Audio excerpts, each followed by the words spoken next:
So you played through the late 60s, then under Jack Potter. Correct. Jack was a phenomenal player, come straight out of the Victorian, a winning Shield team as captain to Preston. So what was your observations of Jack? Well, there was great excitement about Jack coming to the club. Jack was a terrific player, did all he could for the club. Very different to Ray Harvey. Ray was quiet. Jack was more sort of outgoing. Jack liked to punt. He liked to smoke. I think he bought too many cigarettes. He was pretty good at botting them. What was the best innings you saw him play at Preston? I think it was, not sure who it was against, maybe Dandenong. He made 100. Jack was just a magnificent driver of the ball, cover driver. Mm. I saw him make 221 for Victoria against New South Wales. And I asked him about that, and he said, yeah, he said, I needed that. He said, I'd just come back from WA where I'd made a pair. And he said, I always struggled in WA because of the bounce in the wickets, and you know all about this. And he talked about Ron Gould, Des Hoare, a couple of others I can't remember. Corey Main. Mm-hmm. Yes, and he said everything was, coming through chest high. And I can understand that because even at sub-district level, I could see when Jack was such a fantastic player off the front foot, he wasn't quite so strong off the back foot. And I saw him get out. He was hitting a pull shot, hook shot on a few occasions. So if you ask me who I rated as the better bat, I'd say Ray Harvey, because Ray was a better all-rounder wicket player, but Jack was a more destructive player, would score more quickly, and just sensational off the front foot. Yeah, he was. Speaking of Western Australia, you had a little bit of time over there in the mines. So you missed parts of 2 consecutive seasons. So you worked pretty hard, made a lot of money, I guess, and then came back and resumed your career just in time for the premiership year of 73-74. Spot on. Went over with a couple of mates. We were lucky. Firstly, we went to the Wacker and saw Dennis Lilly in the rest of the world game, take 9 wickets before lunch on the second day. Yeah, we got jobs in a mining camp in the northwest of Western Australia. We went up there a couple of days before Christmas. It was stinking hot. That was a hell of a experience. The money that we would have liked to have made in a year, we reached that in 9 months. The camp, it was the second year of a 2-year project, and it was a 2,000-man camp, but it started to wind down there then. I worked 341 days straight, 12-hour shifts per day. There were 3 shifts and 2 weeks each, and one of them was the night shift. And it was a good year for that because we could get the ABC radio, and it was the year of the Munich Olympics, the Ashes series when Ian Chappell was captain, and the new look Australian team sort of did very well. On a Saturday, we could listen to the league football from Victoria because of the time difference, and then listen to the West Australian football, which meant we took an interest in the West Australian competition. Then the last 3 months, it sort of, as it wound down, we worked shorter shifts and came home around Christmas 72. I went out of the club and played after Christmas in the 3rds and 4ths. Would you believe I hardly made a run, couldn't get a wicket, and really from a cricket point of view had a pretty ordinary time, which led into 73-4 under Dick. For some reason back opening in the seconds and made 20 odd, straight into picked in the first to open the batting. I made some runs against Ringwood on Cup Day, but really battled opening the batting. Got dropped again, went back to the seconds, took a couple of wickets and back in the first. The firsts didn't have a spin bowler. They we had an absolutely fantastic pace attack led by Dave Jeffrey, Eddie Ruttenfelds, and then it was either Gary Moore, Scratch Mitchell, who was unlucky enough to break down in the second last game of the season and missed the finals, and Gary Howgate came in. So we had the three quicks, and Eddie could bat pretty well as you, keeping wickets and batting so very well, batted first drop. So it virtually meant we had 8 batting spots, and in the finish I really became number 8 and there to bowl some off spin if needed. So that's how that year worked out under Dick. Well, it was a great season. We sort of got some form after Christmas to make the finals, got through the semi, and then we had the group final where you were involved in a pretty substantial partnership, which put the game well and truly beyond doubt. What's your memories of that innings, Bags? Well, that game at Balwyn, the wicket was terribly wet. The outfield was terribly wet. We didn't think we'd play on the Saturday, but they worked very hard because they had to beat us. A draw was good enough for us. Much to our shock, the umpires said we're going to start play after the scheduled tea break. I remember being in the rooms and Dick coming in and saying he'd lost the toss, and you could sort of feel everyone go, oh, this is going to be pretty hard. And the guys that batted on the first day, and we were 5 for 90 odd or something at stumps, they did an unbelievable job. The annual report for that year says that the wicket was a lot better the second day. Yeah, it dried out, but it was still no picnic. It had divot marks all over it, still tacky, and I went in very early on the second day, batted for quite a while with Eddie, and it was as much about time as runs. I remember Dave coming in and saying to me, make sure you get your 50. And by that stage, my target wasn't runs. My target was for us to still be batting at 2 to put 2 rows of nails in the Balwyn coffin. And we were 9 for 210, I think it was, at tea, which is unbelievable effort on that wicket. And then a bucket of rain and Balwyn never even got to bat. If Balwyn had batted, with our attack, Dave would have probably killed someone.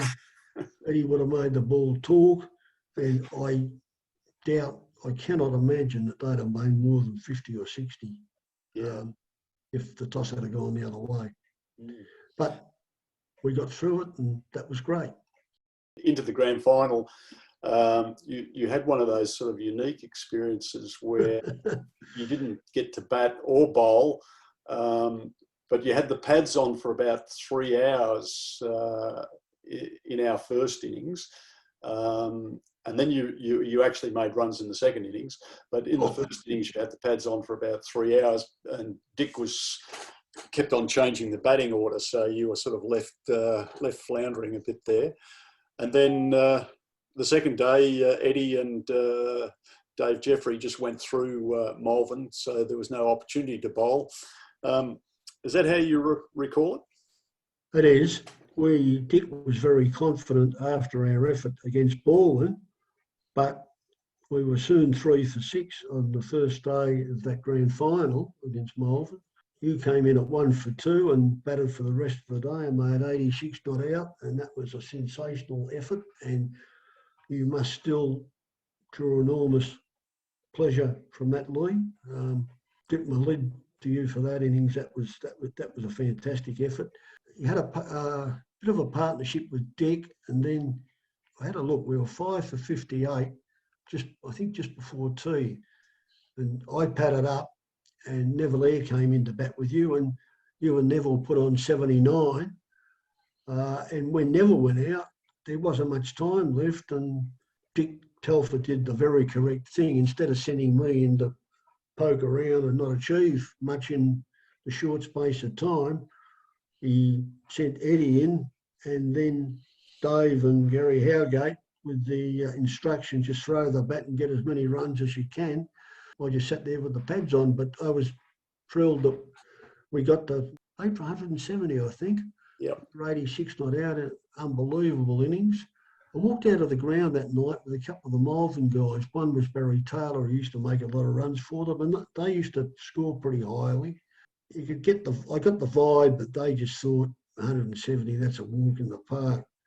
But they didn't know what was in store for them the next day. It wasn't wet, but it was a cold day, strong wind blowing, and Dave bowled with that wind. And I mean, he was always lethal, but see, that spell he bowled that day, we were keeping wickets. You know better than me, but gee, there's no way you would have wanted to be batting against it. There was a fella called Clark, and one of Dave's deliveries hit the peak of his cap. I reckon that his cap spun around his head. I reckon his cap did about 3 laps of his head. And sensational effort by Dave, and backed up by Eddie, backed up by great fielding. And they were all out for 71. We had the bat for a little while, lost a wicket. Salvado was still bowling, and I made a scintillating 3 not out when the umpire said to Salvado, would you like to call it off? And John said, yep, let's call it off. So I made 3 not out. I always used to think if you win a premiership, you want to do well in the grand final, but that didn't worry me. I was absolutely wrapped, and I got some comfort from the fact that I played a part in the group final. Getting there. Unbelievable feeling to play in Preston's second ever sub-district first 11 premiership. And I'd call it a championship because you didn't get anything for winning the group. You had to win the whole lot. And thanks to you and Dave, we won the whole lot. It was just great. Unbelievable, fantastic feeling. Yep, we had a great team. Looking back, Bags, you then played on for another 4 years or so. You played quite a bit in the firsts. You were a good, solid player. You used to be able to value your wicket. What did you see was your strengths as a player? Initially, my defence, so I didn't make runs at a quick rate. And that year when I won all the averages in the club championship, the defence served me really well.